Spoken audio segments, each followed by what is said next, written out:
welcome to this week's episode of the Good Dram Show with me, Chris Goodrum. Okay, do I ever need an excuse to do an episode of the show on Swedish whiskey? Think not. As you well know, I've done several episodes of the show on Swedish whiskey, and we're doing yet another Mackmyra and Smogen episode of the show. And that's because there's new releases from both of those distilleries, which I'm obviously quite keen to share with you guys. And two of the Mackmyra releases actually haven't reached or haven't had a UK distribution date set yet. So I'm hoping this is going to be the first UK-based review of those couple of releases. As you can see, a broad range of spirits to taste today, although no rum. They haven't got as far as doing a rum, but obviously, as you can see, they have decided to start doing a gin, which is, I guess, quite interesting. They've called it the Kreator Jin, spelled gin with a J, again, being... you Scandinavians. Basically, the whole concept behind the gin is that they've, ever since moving to the new distillery, the old distillery has kind of essentially been mothballed for the past several years, and I'm guessing that they've probably been figuring out what actually to do with it, and what they've decided to do is turn it into a laboratory. Conjures up images of Angela going, it lives, and all that kind of stuff. No, I don't think they're quite that weird and wacky in Sweden, but no. So basically, they've called it the Mackmyra Lab, and the whole idea is to experiment with stuff, you know, and so I'm led to believe they. Pretty much, if you've got an idea, something that you want to do, and you don't have a distillery to hand, you can contact Mackmyra, and you never know, they might actually let you get away with having a fiddle with their stills, so to speak. So, and certainly that's what happened in the case of some guy called Richard Alden. I have no idea who he is, apart from he's a craft distiller, apparently. And there doesn't seem to be any information about the chap online, but he obviously knows how to wield a pair of stills and has created the Kreator Jin. Obviously, talk about that, the botanicals and what have you, later on when I introduce the lineup. The other two interesting things, well, more than two interesting things, but the other couple of bottlings that haven't actually made it over to the UK as yet is the Mackmyra Mack. Now, this has kind of been, I guess designed is probably the right word, as an entry-level Mackmyra. The Brusque whiskey, which was always the entry level, has, shall we say, gone up a fair amount in price over the last couple of years, and where it was around about the sort of mid-30s, it's now climbed to quite a bit more than that. Mackmyra argue that the spirit in there is quite old in their terms, you know. I think they say it's about 8 years old, and you know, costs yada yada yada, etc., and that's the retail price of it. And so they kind of obviously now put together this bottling called Mack as their entry level. It's a slightly younger spirit, and interestingly enough, and you know, they proffered the information right up front. It is coloured and it is chill filtered. Ooh, I can hear the indrawing of breath at that point. The great Mackmyra colouring and filtering, and oh yes. Well, we shall see what effect that actually has on the finished product. But I will give them their dues that they have been upfront about the whole thing. They've not kind of tried to pull the wool over anyone's eyes. So, you know, I'm hats off to them for doing that. So. So yes, so there is obviously the Mackmyra Svensk Rök American Oak, which also hasn't arrived over here in the UK, and is obviously in a virgin American oak version of the Svensk Rök, basically. I don't know quite where it's fitting in the whole sort of series or range of Mackmyra whiskies. It's certainly packaged like one of the Seasons bottlings, although I don't think it is a Seasons. I think it's probably going to be a sort of standalone kind of product. But again, not available over here in the UK as yet, but as far as I'm aware, this hasn't been coloured and this hasn't been filtered. So anyway, I think that's probably enough of the waffle. Let's introduce this afternoon's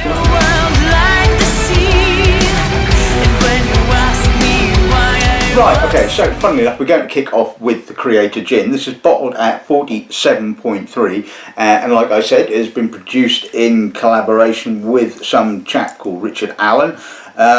They've selected 16 botanicals to go into this: juniper, orange, lime, vanilla, or bourbon vanilla apparently, lemon, grapefruit, pink pepper, bitter orange, cinnamon, ginger, lingonberry, cardamom, coriander seed, anise, raspberry and elderflower. So yeah, nice selection of botanicals there. Can't say I was surprised to see lingonberry on there. It does seem to be quite a favoured botanical of the Swedish gins. So, but we'll see what that's all about. So right, and then we'll be moving on to the Mack. Yes, the Mack. The Mack is back, as they say. It's approximately 5 years old spirit. So, well, I'm not going to say it's bottled at 40%. I've already said it's coloured, it's chill filtered, and I'm not going to say much more than that until I actually taste it, and we shall see what it's all about. The next bottling we'll be looking at is the new Moment bottling. This is the Prestige, bottled at 46.1, and continues the whole theme of the Moment bottlings of wonderful different oak types. This has been aged in ex-Philippinat champagne casks, in actual fact. 60% of the spirit is roughly about 11 years old, and was distilled in 2006, and 40% was distilled in 2004, so 13-year-old spirit, which I think is probably the oldest spirit that Mackmyra have actually bottled in actual fact, although it's not fully 13, as you know, as there's some younger spirit in there. And obviously, as per the usual, there's an array of different cask sizes. So it's been aged in 220 litre first fill casks, 250 litre second fill casks, and 250 litre third fill casks. So well, should be interesting. I don't think I've ever tasted a whisky that's been matured wholly in French champagne casks, so could be really interesting. Well, I'm pretty certain it's going to be interesting. The next bottling we'll be looking at is, like I said earlier, the Svensk Rök American Oak. This is bottled at 46.1% and aged, I believe, entirely in virgin American oak. So it's the peated malt, with the using the juniper wood, and aged, like I said, entirely in virgin American oak. So could be interesting.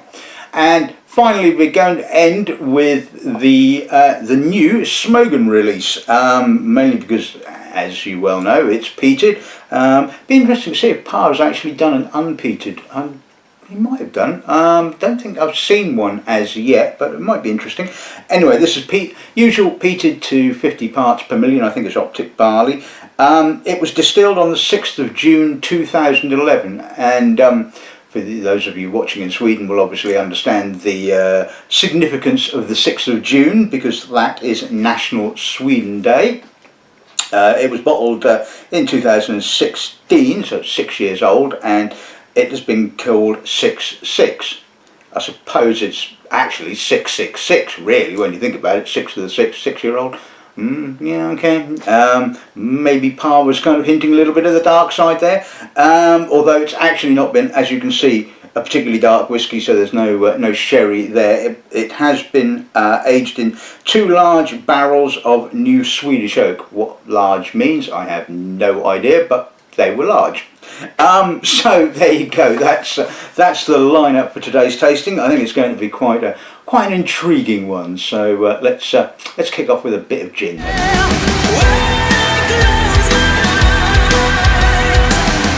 So let's kick off with the gin. Let's see what the nose gives us on this one. Very juniper forward. I'm getting some nice kind of herbally kind of elderflower. The juniper has got that sort of slight sweetness and that slight sort of bitterness. It's got a little bit of earth. When I first tasted it, obviously I didn't know the botanicals that are in there, but it's got a slight floraliness, which kind of was more meadow sweet to me. I mean, I must admit I've not tasted, smelt an awful lot of meadow sweet, but it kind of seemed to come across like that. But I'm guessing it's not actually, well, there is no meadow sweet in here, so it couldn't be that. So it's probably got to be the elderflower. And sort of now knowing that there's elderflower in it, it does indeed sort of smell quite strongly of elderflower. There's a little berry note kind of coming through, sort of nothing sort of, you know, quite understated. There's a little bit of spirit character as well, and it sort of has a slight kind of barley-ish feel to it, which I'd be surprised if it was barley, because I mean obviously barley is pretty expensive, so it doesn't feel kind of like wheat spirit, so I'm not quite entirely certain what the base spirit is, but you get a little element of that kind of note. So although, like I said, the juniper seems to be the most pronounced part of this particular gin, it's got some nice complexity. Gets a little bit dusty towards, you know, with time once it's been in the glass for a bit, and a little bit barky. Yeah, I kind of like this. I think it's a lovely gin. Let's see what the palate's like.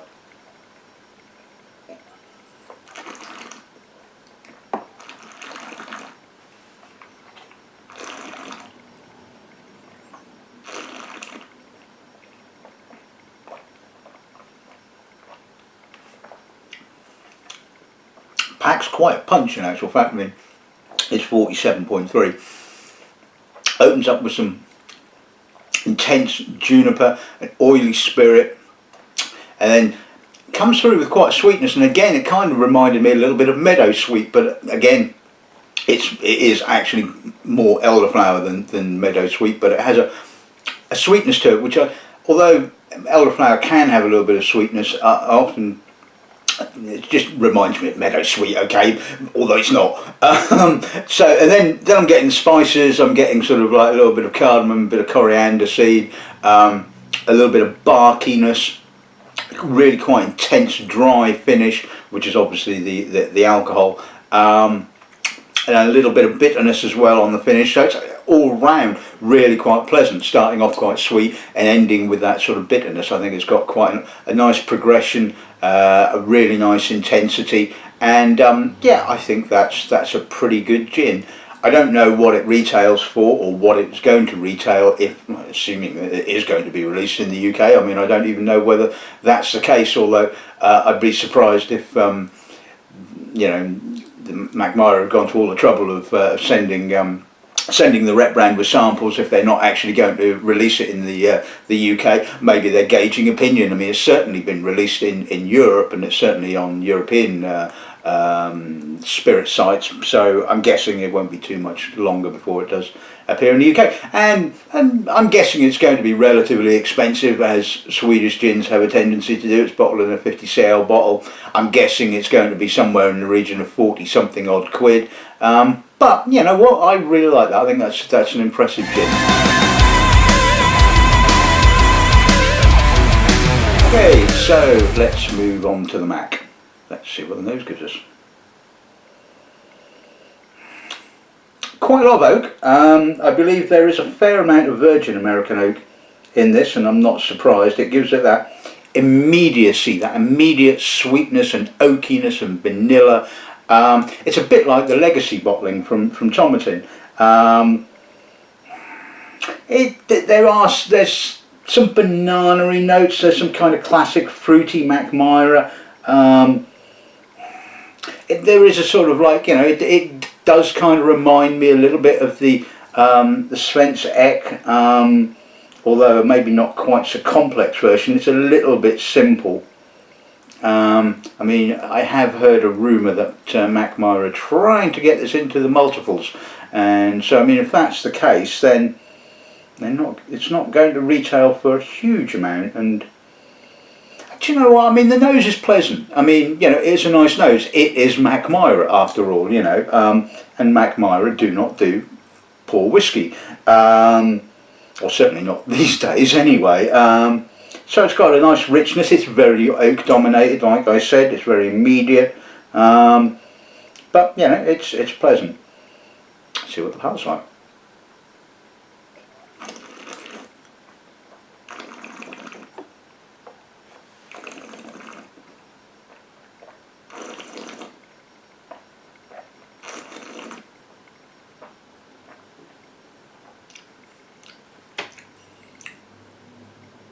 It's a little watery, I will say that. I think part of that is down to the bottling at 40%.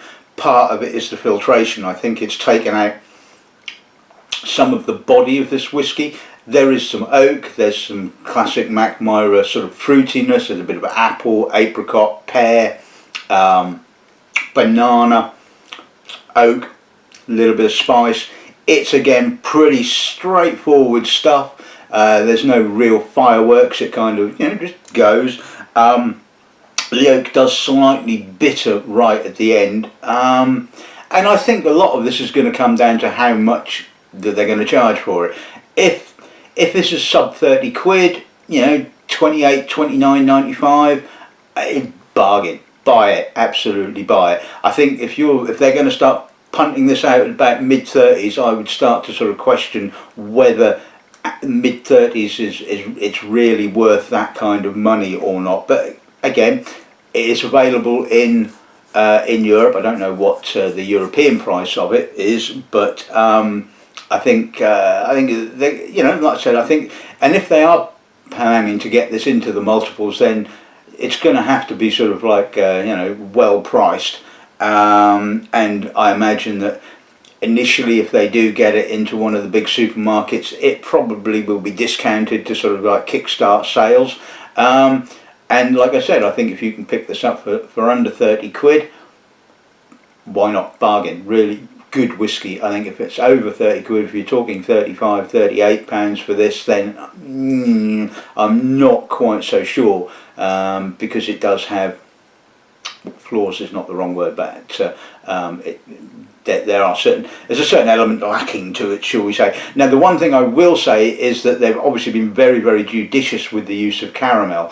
I certainly don't pick up, I mean, there's a bit of bitterness on the end, but the point being is it's always difficult with picking up bitterness from the caramel, because it can obviously be, you know, you can see it as oak, because oak does bitter. It's not so obvious. Sometimes the caramel is very, very obvious. So I don't think the caramel has detracted from this particular bottling. I can't see why they need to do it.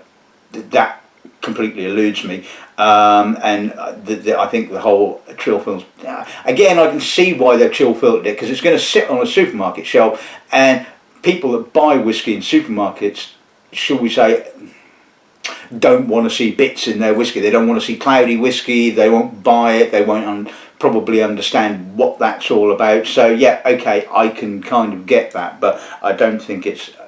But anyway, so I think I've said enough about that. So I think it's just time to move on.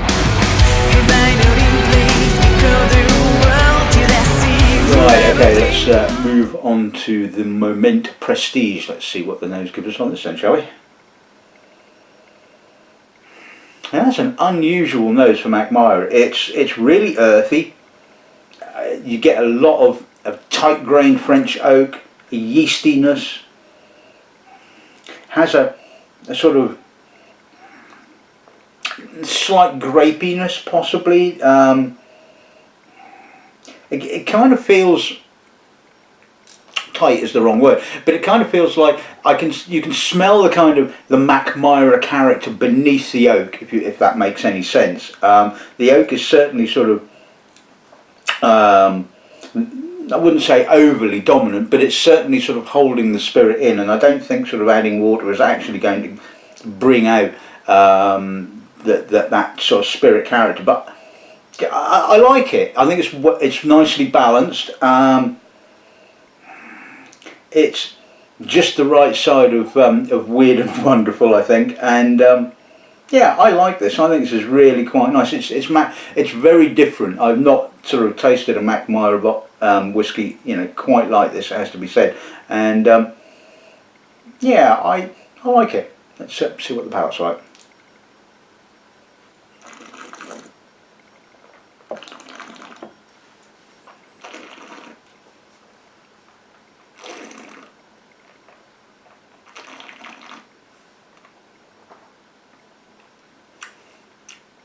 Oh, that oak grips on the middle, but it doesn't bitter. That's the interesting thing. It is quite oaky, it's quite grippy, it's quite tight, but it's not bitter at all. Again, quite yeasty. There's some appley notes, a little bit of apricot, a little bit of spice. Again, that sort of yeasty, champagne-y kind of character kind of coming through. Quite a citric finish. Again, kind of almost feeling like champagne. I mean, lots, you know, young champagne, certainly good quality champagne has obviously a high acidity, and you get that crispness on the finish. And I'm certainly getting that. Nice length. Yeah, I like that. It's quite full, sort of in the mid palate. It lingers, and it's quite unusual, I think, for Mackmyra. So all told, yeah, big thumbs up from me, I think. Okay, so let's move on to the Svensk Rök American Oak.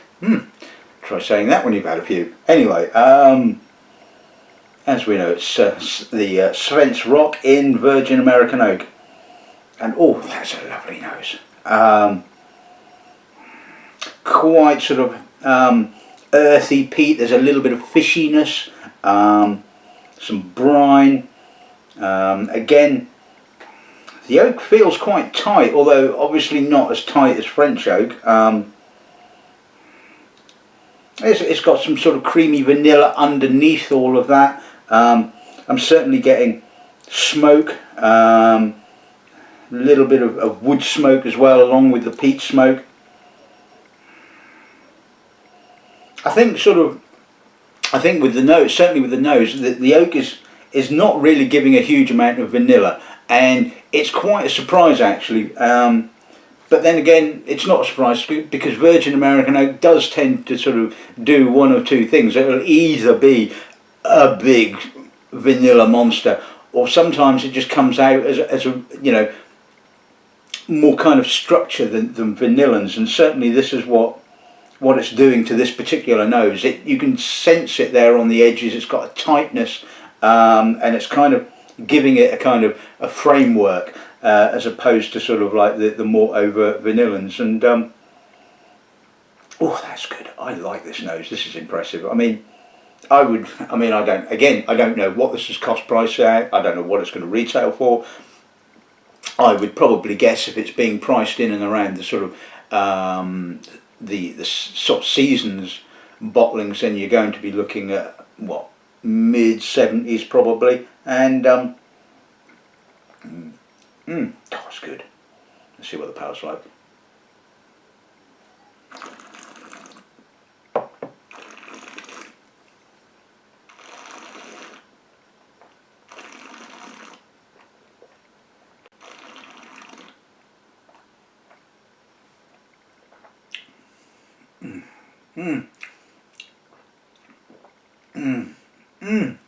Oh, that finish is incredibly good. It's really quite dusty, it's tobacco-y, it's ashy, it's peaty, there's wood notes, I'm getting juniper, I'm getting fish, juicy fruit. Again, the oak is not hugely vanilla, maybe a little bit more vanilla character than it shows on the nose, certainly on the finish. It's kind of wrapping up in that kind of juicy barley and apricot and fruit and oh, that finish is incredible. And then you get a little bit of ashy sort of tobacco, peat sort of right on the finish. And oh my, that is incredibly good. That is fantastically good. I like that.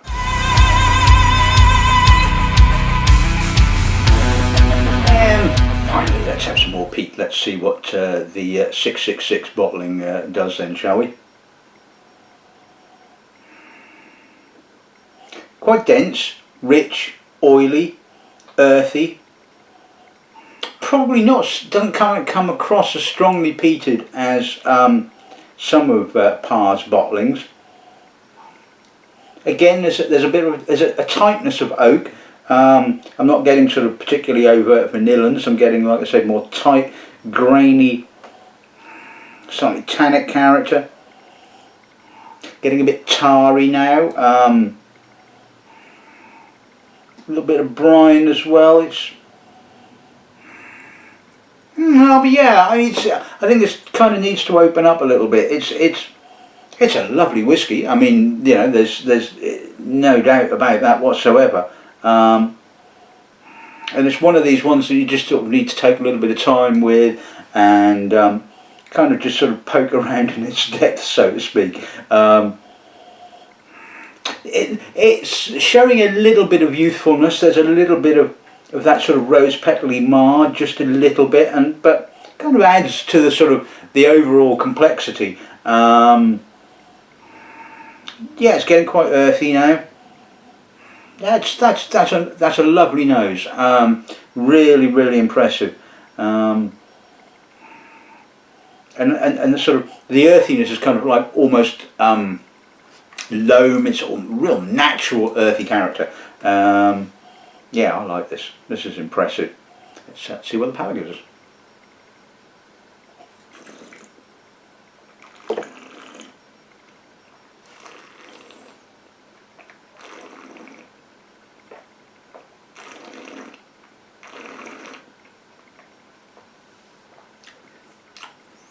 Oh, that's a chewy, malty, tarry, treacly mouthful. A lot more peat, but it's got a lovely density to it, lovely weight, plenty of dense sort of forest fruits, sort of apple, apricot kind of thing, but not sort of pure. It's got that kind of slightly sort of rougher, dirtier is the wrong word, earthiness to it. It's got quite a crispness, quite a brininess on the finish, along with some citric notes as well. That is just got such an intensity. It's a real big, malty, chewy mouthful of a malt, and that is impressive. I'm going to put a little drop of water with it and just see what that does to it. See if that kind of opens it out a little bit, as it is nearest down at 60%, it has to be said. So let's see what the water does to it. Oilier, tarier, but slightly more high-toned tar than treacly darker tar that it had when it was undiluted.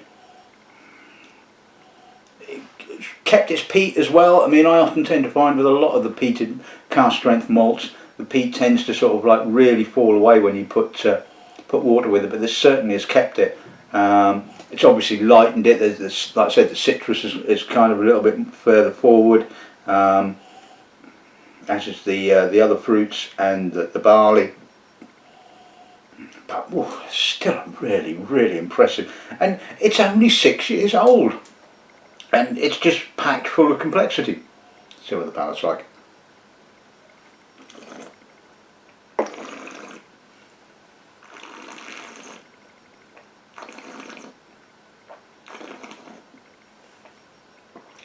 Again, juicier, fruitier, more kind of undergrowthy, kind of foresty kind of fruits.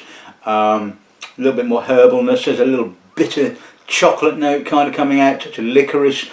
A little bit more peat is a little bit, maybe a little bit more smokier. It's subtler, but still, you know, still there, still adding to the complexity. Good length to it. Expensive, but damn well worth it, I think. And when you ask me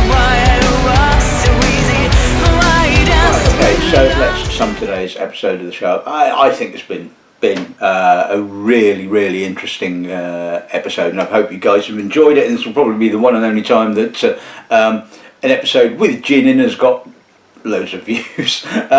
So the Mackmyra the Kreator Jin, yeah, I kind of like that, quite like that.